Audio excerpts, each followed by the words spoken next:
This week, join me as I try to unlock the secrets of one of the strangest archaeological discoveries ever made. Colossal heads. 3,000 years old, carved at the dawn of civilization in Mesoamerica. How did the Stone Age culture create such massive monuments? And who were the people archaeologists call the Olmecs? To find out, I'll search the slopes of an ancient volcano. This is black gold, huh? And look for clues deep within a bubbling tar pit. I'll lift 20-ton boulders. I didn't kill anybody or destroy anything. And probe the mystery of a primitive people who took on the impossible and won. We're digging for the truth and going to extremes to do it.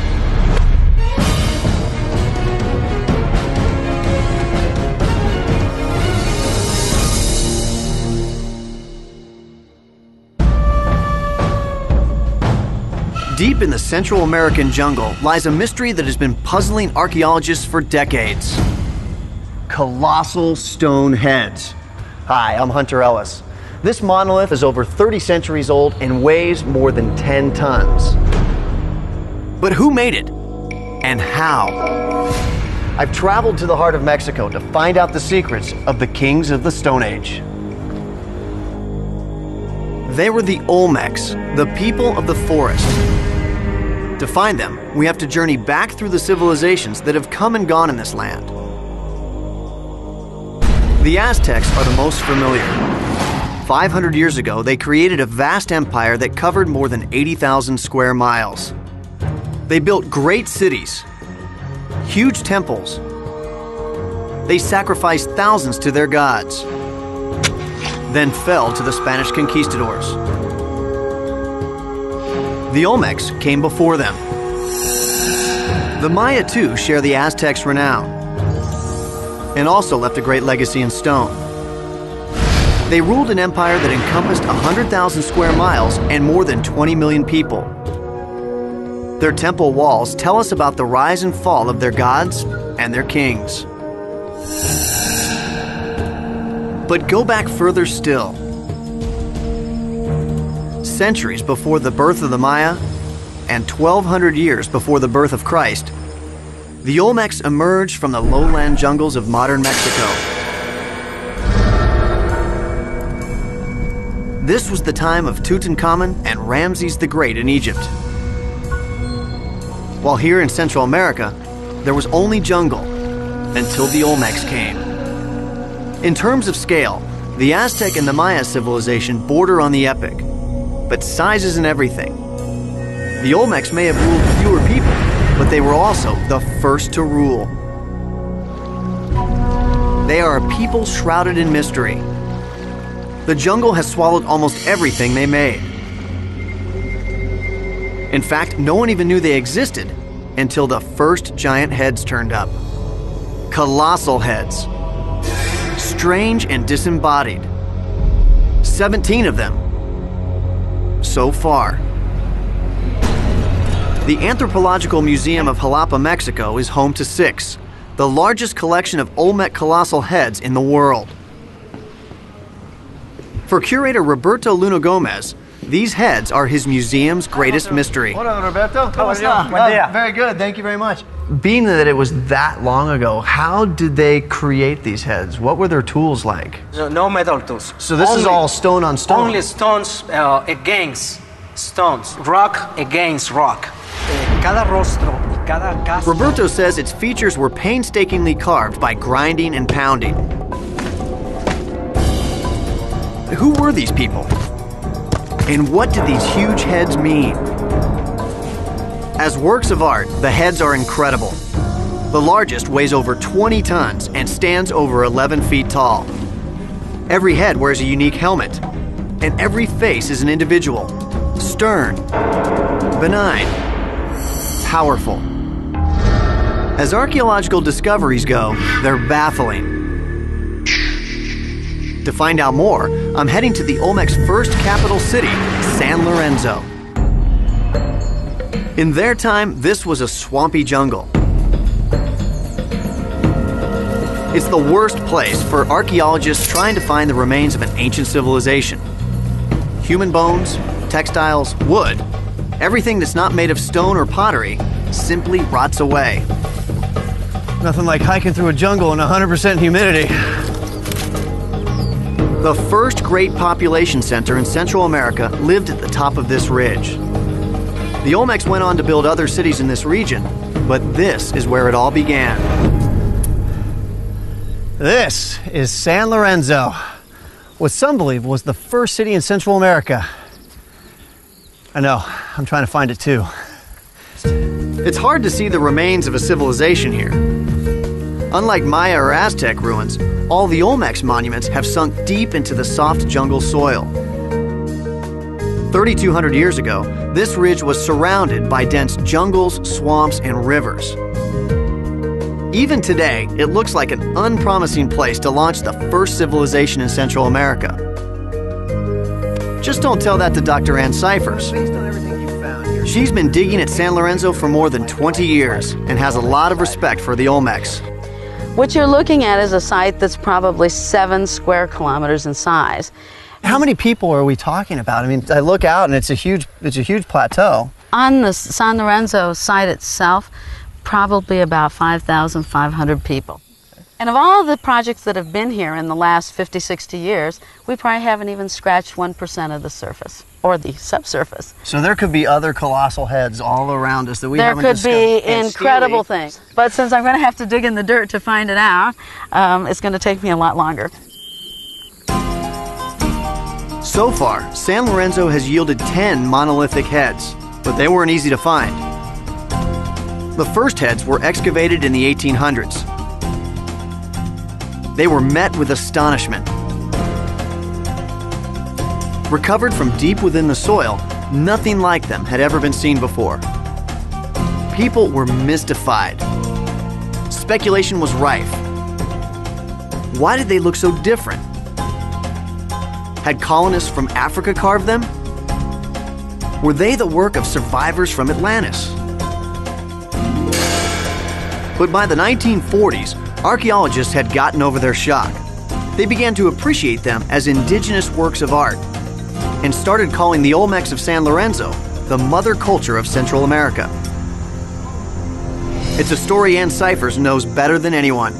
Over here to the east, there's something very, very interesting. Okay. Unfortunately, this very, very interesting thing is no longer here.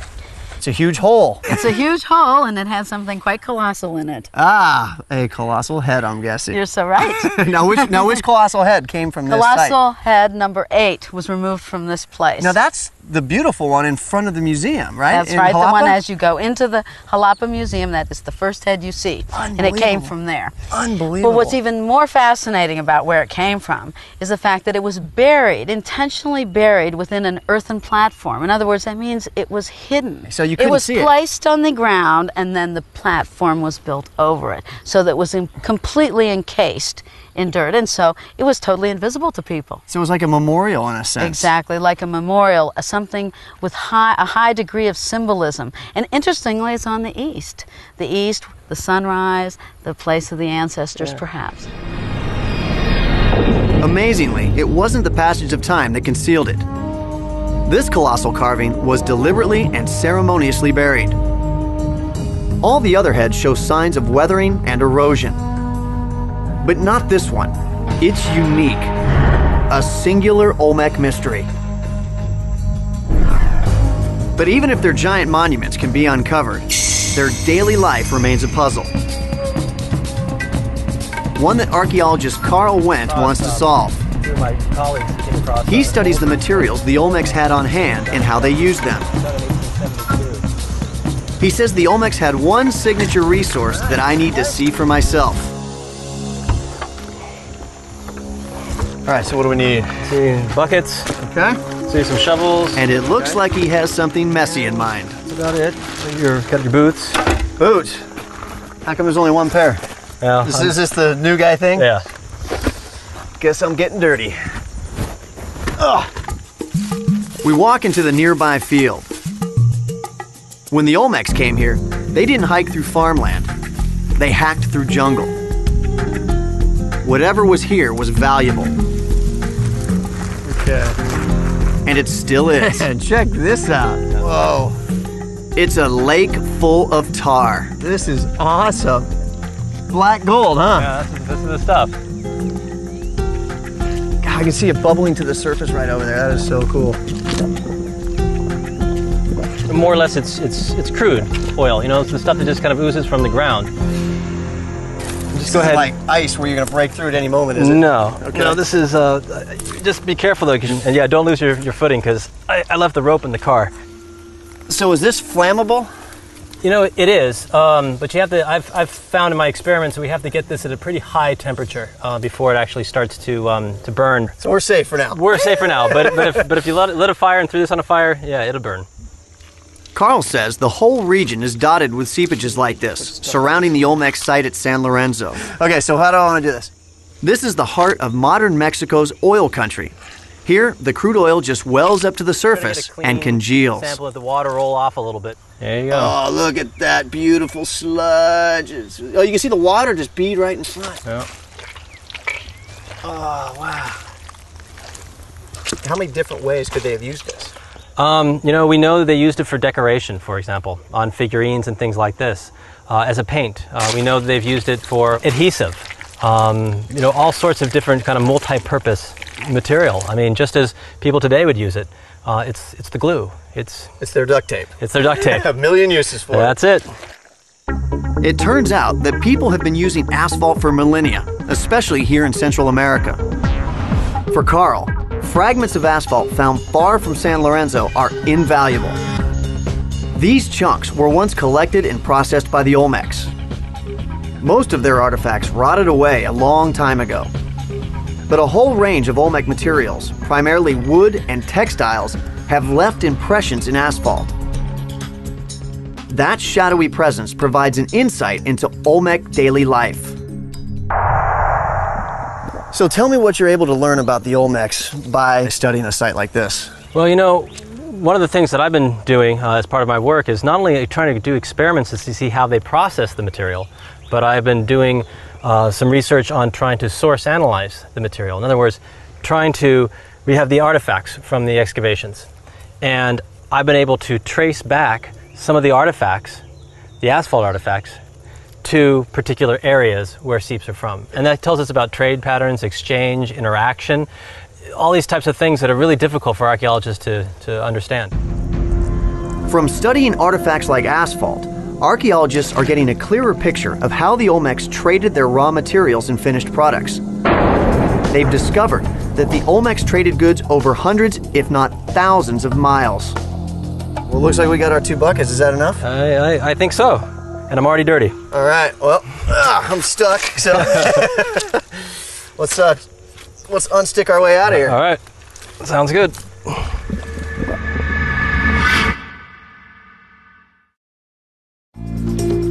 The Olmecs were a small civilization with big ideas.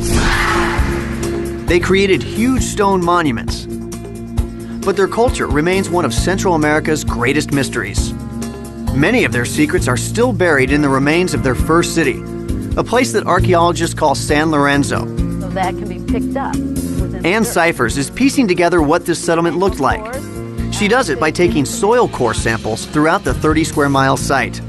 This is Don Juan. Don Juan, and this is Hunter. Marisol Varela, who is an archaeologist. Don Juan, Marisol. Very nice to meet you. Ann says I should give it a try for myself. Yeah, I'd love Try to. your hand. Her team has done 3,000 core samples at San Lorenzo, evenly spaced every 65 feet across the entire site. Tell me about what you'll find here to indicate Olmec presence. Well, what is very interesting is when you start seeing possible vestiges of structures. For example, floors will leave a specific signature, and so that can be picked up within the dirt.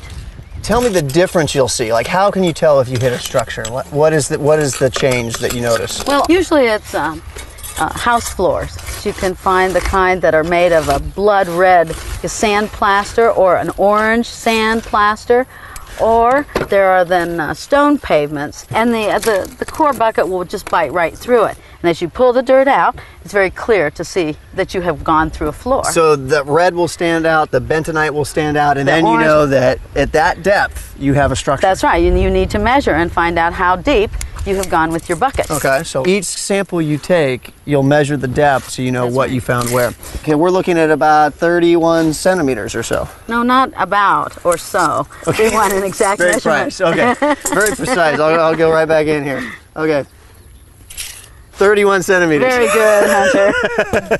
This is about 5.5 feet tall here. So what happens when I'm running out of room? Well, when you get down to having the whole extension within the ground, then it will be time for you to add on an extension. And we have more extensions right here.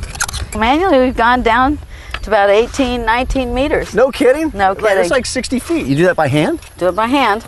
Don Juan, muy fuerte. You need 4 or 5, sometimes 6 men to be able to do that. No kidding. Now I see why we know so few details about the Olmecs. Bites into the dirt. Their occupation layer is up to 60 feet down. It's like looking for buried treasure. This is an Olmec site, so the treasure I'd like to strike isn't gold or jewels, it's stone. And it's almost as rare. In fact, the closest source of stone for the Olmec's colossal heads is a long, hard way from here, in a place called the Tuxtla Mountains. The Tuxtlas are a group of volcanoes in southern Veracruz. They are at least 40 miles away from San Lorenzo. Up here, mammoth stones are everywhere. Many of them are bombs, blobs of lava that are thrown out by an eruption. But if this is where the Olmecs came to get the stones for their monuments, just how did they get them back?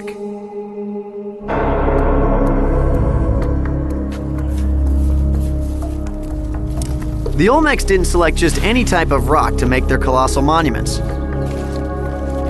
They used especially hard basalt. I've heard there's evidence of an Olmec workshop nearby. To figure out why the Olmecs chose such a labor-intensive medium, I'm meeting archaeologist Dr. Richard Deal. Yeah, great to see you. I don't want to get you with a machete. Yeah, I appreciate that. These two roughly shaped rocks betray hours of Olmec labor. Yes, vesicular basalt is what we call it. Comes from the mountain Cerro Sintepec just behind us.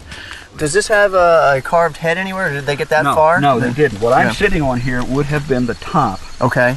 And they had the sides pretty well smoothed down. And then this tab.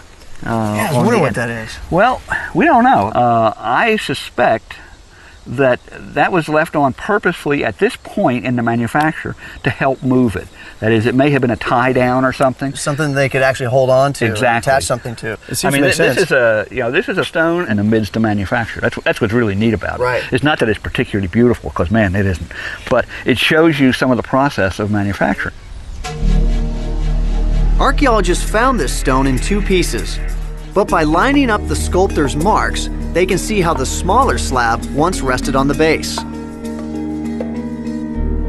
Why this type of stone? What was so special about this stone for the Olmecs? Well, I think it was the stone's association with volcanoes, and so it's born in fire. And so I think it had those connotations of the underworld, the abode of the gods under the volcanoes. And this stuff, these boulders all through these fields were part of volcanic eruptions that I think were then eroded down slope. And we were pretty well at the bottom of the slope here. So this is where they stayed, and this is where the Olmecs came looking for the kinds of stone that they wanted to use. I think what they were doing Richard tells me that a group of master carvers and apprentices might locate a good stone and work on it for weeks. They roughed out the basic shape on site. Then they would transport it to San Lorenzo for finishing. And apparently they got fairly well on with working this thing when something happened. Was this an apprentice here? Well, I wonder, yeah. This is broken. After he broke it, he was probably no longer an apprentice. He was probably a farmer. I think there was a relatively small group of carvers here at any one time. But then when it came time to move the stone, that's when you had to bring in a bazillion people. It could be that the entire community showed up here to help. That's absolutely incredible. It's really amazing what these folks could do. The stone monuments ended up nearly 40 miles away. How could a Stone Age culture move rocks weighing up to 40 tons? And why did they bother? It's time for some experimental archaeology. What does it take to move a colossal head?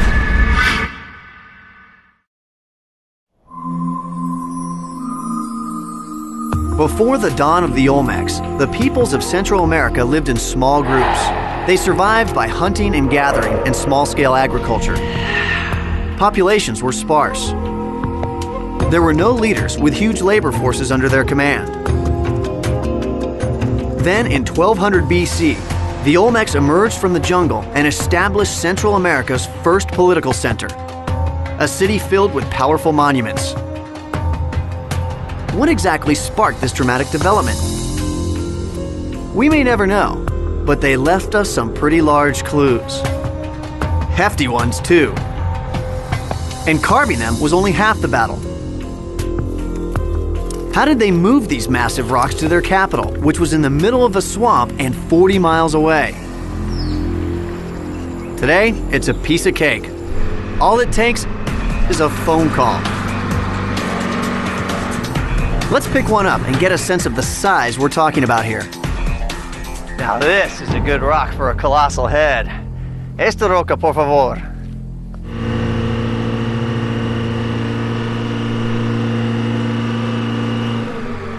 So this crane is rated to 20 tons, which should be enough to hopefully pick up this colossal rock.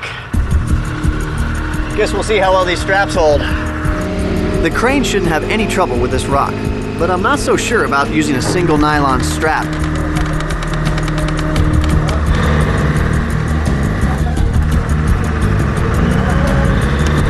Success! Now we just have to figure out whose head we're going to carve. 14 tons, no sweat. And we didn't even lift a finger. All right, let's see if I can swing it around a little bit. Okay, so this, okay, which way? This is to go down? This. Whoop. The translation thing's a little difficult. The Olmecs didn't have it so easy. This is about average for the rocks they were moving. Some were more than twice as big. All right, I didn't kill anybody or destroy anything. I think that was lucky. With little more than brute force and sheer determination, they moved rocks weighing up to 40 tons. But how did they do it? No one really knows, other than it required a lot of manpower.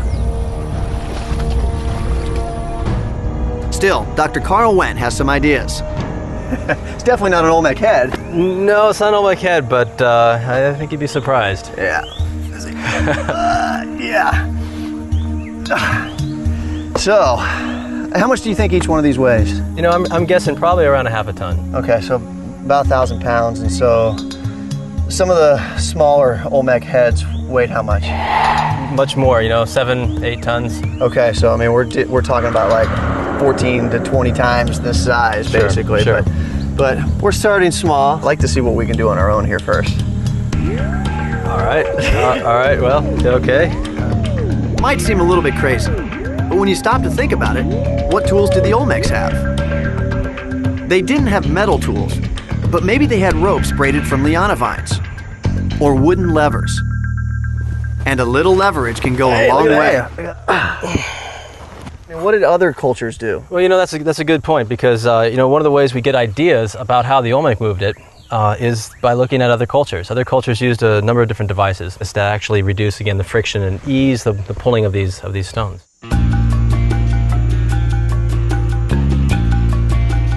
Just as the Egyptians deployed mass labor to move the building blocks of the pyramids, so did the Olmecs. But on a very different scale. San Lorenzo's population was a mere 5,500 people. So their challenge was a bit like Carl's and mine. All right, where do we start? Well, we got the guys, so. Yeah, I think we can move a lot of rocks with these guys. We've asked them to figure out how to move this stone using only rope, levers, and sweat.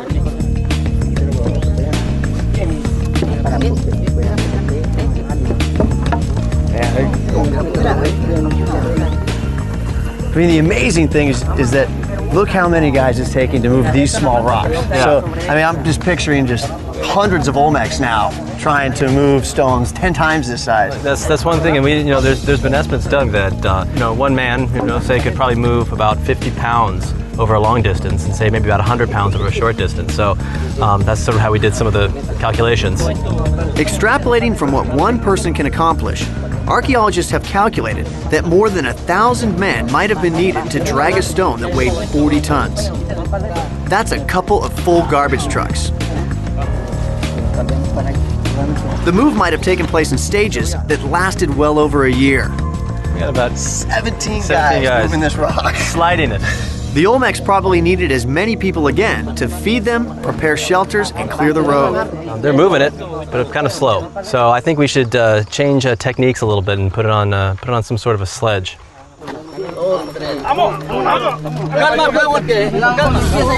Carl says they would have tried to reduce the friction as much as possible, and a wooden sledge does make the pulling easier. This moves pretty smoothly. Yeah, a lot better. Yeah.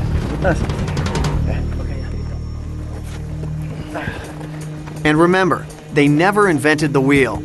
The best they might do was to use some logs as rollers. Oh yeah, once it gets up on those.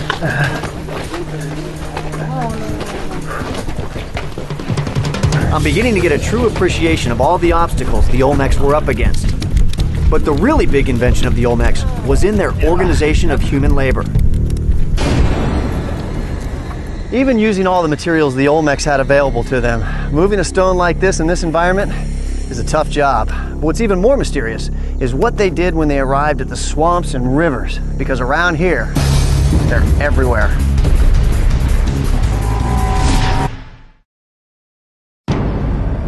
In order to get the stone to their city, which used to reside on that plateau right over there, the Olmecs had to traverse miles and miles of swamp and jungle, which today have been replaced by crops. But in the wet season when it rains, this place is entirely flooded and San Lorenzo becomes a virtual island. The population at San Lorenzo was nourished by the rich wetland environment. Large-scale public monuments only became possible because individuals created surplus food, freeing up others to serve as artisans.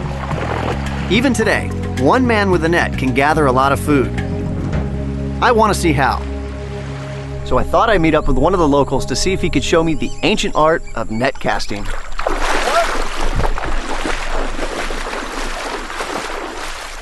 ¿Me puedes enseñarme?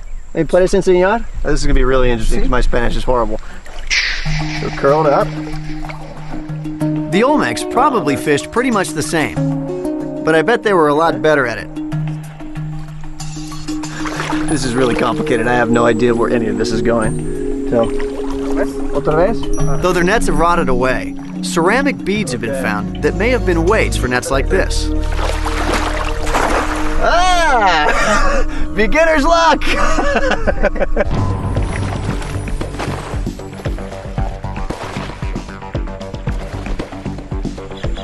My first fish. Huh? Mi primer... Ah, dos! Dos pescadores! Yeah! The water was a rich resource, but it set limits on the Olmecs' living space. Still, they had a solution to that problem and the manpower to make it happen. Archaeologist Ann Cyphers tells me, despite their relatively small population, they transformed their landscape. We're talking about millions and millions of cubic meters of fill that were brought in to create more space for habitation. The whole site was ringed by these artificially built terraces. And the amount, the volume, we're talking about millions and millions and millions of cubic meters. And so they put of a dirt. lot of hard work into developing this site. Yeah. And that also indicates the amount, in an indirect way, the amount of labor necessary. You're talking about a lot of labor. Even though we're talking about centuries of development, it's still a lot of manpower. Right, so you're thinking the masses were probably the labor force and there's a very few leaders that would sort of delegate the work. It required leadership, exactly. The early Olmecs chose natural high ground to live on for easy access to the productive wetlands. Then, as their population grew, they added terraces and expanded the high ground until the plateau encompassed more than 1 million square yards. These were public works projects on a scale never before seen in Mesoamerica, and they required having someone in charge. Who were these leaders? The colossal heads may be the key to that mystery. In fact, archaeologists believe they each portray not the face of a god, but the likeness of a king. I remember Roberto showed me something. Several of the heads bear strange marks.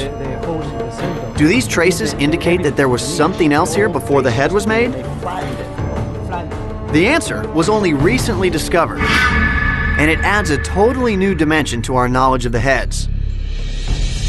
These shapes are reminiscent of shapes on a large sculpture called a royal platform, or throne. The arches behind this kneeling figure form deep niches that turn out to be an exact match. This discovery means that a royal throne was tipped up on end and a face was carved into its smooth top. So this over here was the top of the old throne, so maybe that is why we're seeing a much more flat face, right? Exactly. It may be that basalt boulders had proven so difficult to transport that the Olmecs were systematically reusing them. You might even call it Stone Age recycling. One theory is that an incoming ruler could create his own likeness out of his predecessor's throne.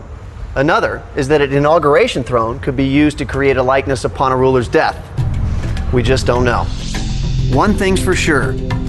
These huge stones were important symbols of a ruler's power and his ability to command hundreds of people.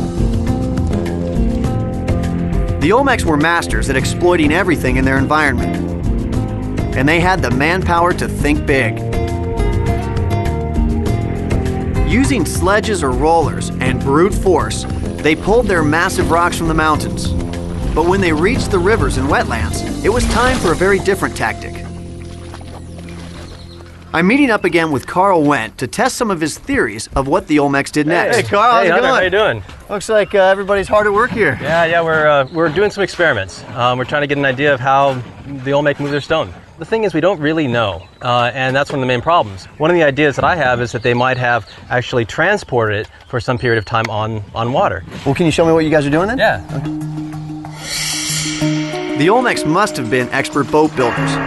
Daily life in this region would have required a variety of vessels for both fishing and transportation. But did they have a boat that could carry a rock weighing 40 tons? Carl doesn't know what any of their boats actually looked like. None have survived. But he does know they had access to a material that would have helped a lot. It's the same stuff I helped him collect: bitumen, natural asphalt. We find the asphalt artifacts in our excavations, and especially at sites near rivers. There's a lot more of the asphalt. One of my ideas is that they used it primarily to seal watercraft. Interesting. So it waterproofs your vessel. Exactly. So tell me about the process. Well, what we'll do is we're going to put in the asphalt into the pot. We'll cook it down for some time to evaporate the more volatile components, and then at which time, maybe after 20 minutes or so, we'll add some of the additives and be ready to go. Is this how the Olmecs would have done it? You know, it is, because you know, in our excavations we find pots with residues of asphalt on the interiors, and then drip marks actually on some of the exteriors, suggesting that they would have heated it in pots, processed it, and then poured it out, you know, for application. All right. Just as we're going to do. So let's get cooking. Let's do it. So we're going to pour this in there, right? Okay. This recipe is more complicated than it looks. Carl says he threw out hundreds of batches that were too runny, too sticky, or too brittle to use. Throw it away. There we go. Good stuff. All right. We'll go ahead and put it on fire. And then how long does this have to heat for? You know, we'll probably heat this for about maybe 20 minutes or so, and then we can take some out and we'll actually test it and see how it's turning, how it's changing. Cooking changes the tar's chemical bonds, transforming it into a pliable substance that dries strong. And so this is starting to thicken the mixture. I can kind of feel it change from that airy whipped cream to almost like yogurt. Yeah, it's going to start changing a little bit, and what we're going to do is we're going to cook it for just a little bit longer. Okay. So it really kind of fuses with the other material. Starting to bubble around the sides. And what's going to happen is it's going to probably just about double in size. Okay. And if we don't watch it, what's going to happen is it's going to overflow, hit the fire, and we're going to have a fireball. Unfortunately, our lawyers say no fireball. Maybe next time. The next step is waiting for a little bit until we can cook off some of the water that, when we collected it was kind of in there. And then what we'll do is we'll add our additive, which is this leaf, this hoja blanca. But does it thicken the mixture? Is that how it works? It does, so that, the asphalt then won't melt in the sun.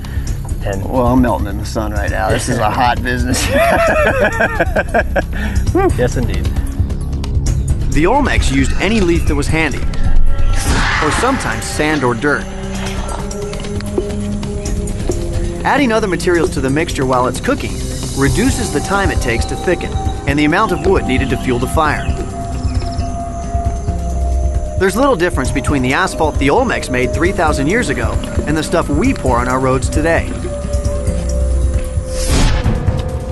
So what type of design are you using? I mean, what kind of canoe could the Olmecs have had? Well, since everything rots here, we really don't have any idea if they had plank canoes like this. Carl explains that the Olmecs probably had rafts or dugout canoes. Today, large trees are hard to come by, so he's experimenting with different ways of building. Beautiful, all right. They would have still had to seal the canoes in some way, or the watercraft in some sort of a way. Let's try out our asphalt. This is the same way they would have done it too, huh? Yep. We're using it to make our boat watertight. The Olmecs could have made plank canoes too. Carl has found asphalt with the impression of royal palm wood, a tall straight tree that splits easily. Even if the dugouts were their only canoes, they may have been painted with asphalt to make them resistant to rot. Now, how long does this take to harden? The mixture we have right now is going to harden pretty quick, but we need some time to let it sit and dry. Yeah. No, it looks really good. It's Nice stuff, huh? So what works well with this? Baby oil. Really? Or diesel for the really adventurous type. Hopefully we can clean up. This doesn't look much like a Stone Age boat, but it works for our purposes. Will our Olmec boat carry its load, or will we be swimming with the Caimans?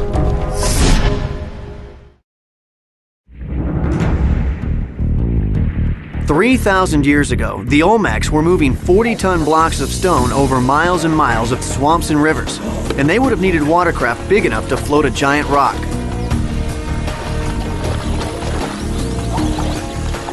We don't know what these boats looked like, but we do have an idea of their size. Almost. Archaeologist Carl Wendt and I built a canoe using the same asphalt recipe that the Olmecs used 3,000 years ago. Will it seal our boat well enough to float a rock?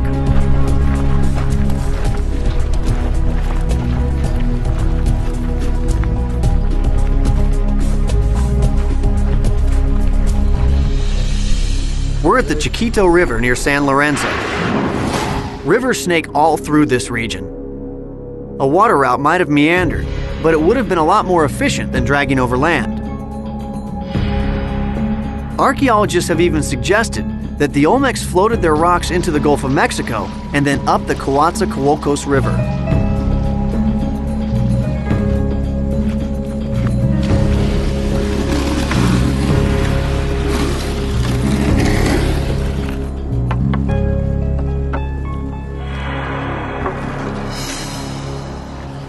First, I just want to see if this thing leaks.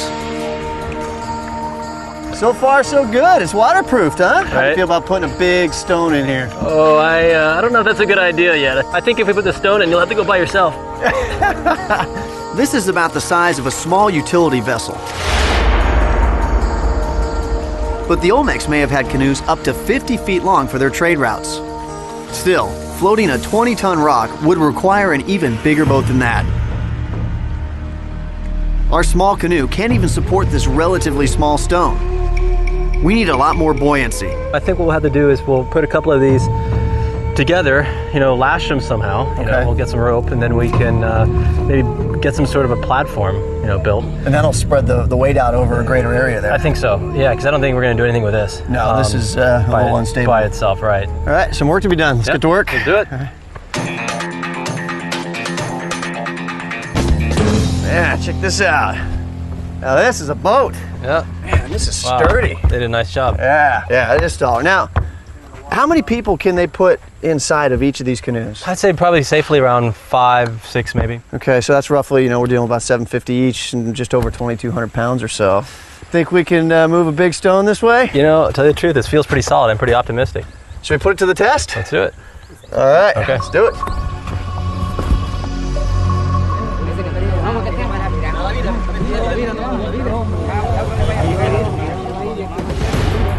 This is where we turn it over to the experts.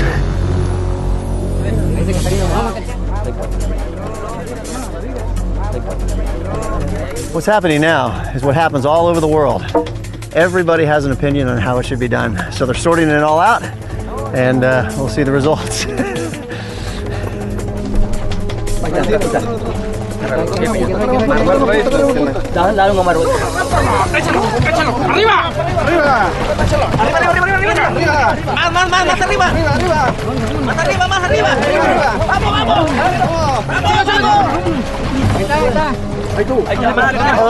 Unbelievable. Oh my gosh. Can you imagine a stone 20 times that size?